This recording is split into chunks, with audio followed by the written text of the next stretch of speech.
நடந்து முடிந்த தமிழ்நாட்டு சட்டமன்ற பொது தேர்தலில் யாருக்கும் பெரும்பான்மை கிடைக்கவில்லை. அப்படி இருக்கையில் விஜயின் தாவேகா 108 இடங்களில் வென்றுள்ளதால் அவர் ஆட்சி அமைக்க உரிமை கோரியிருக்கிறார்.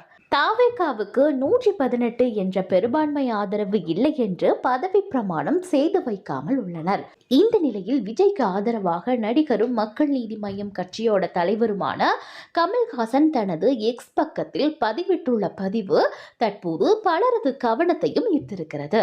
அதாவது நடிகர் கமல்ஹாசன் அவர்கள் எக்ஸ் பதிவில் தமிழ்நாடு சட்டமன்ற தேர்தலில் தனித்து ஆட்சி அமைக்கும் அதிகாரத்தை மக்கள் எந்த கட்சிக்கும் வழங்கவில்லை.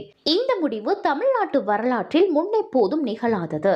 என் சகோதரர் திரு மு.க. ஸ்டாலின் மக்கள் தீர்ப்பை மதிக்கிறோம், பொறுப்பான எதிர்க்கட்சியாக செயல்படுவோம் என்று அறிவித்திருக்கிறார்.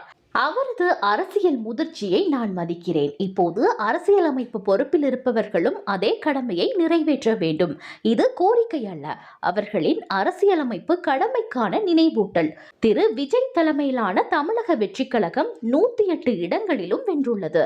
அவரை ஆட்சி அமைக்க அழைக்காமல் இருப்பது தமிழ்நாட்டு மக்களின் ஆணையை அவமதிப்பதாகும். 233 தேர்ந்தெடுக்கப்பட்ட உறுப்பினர்கள் இன்னும் பதவியேற்க முடியாமல் இருக்கிறார்கள்.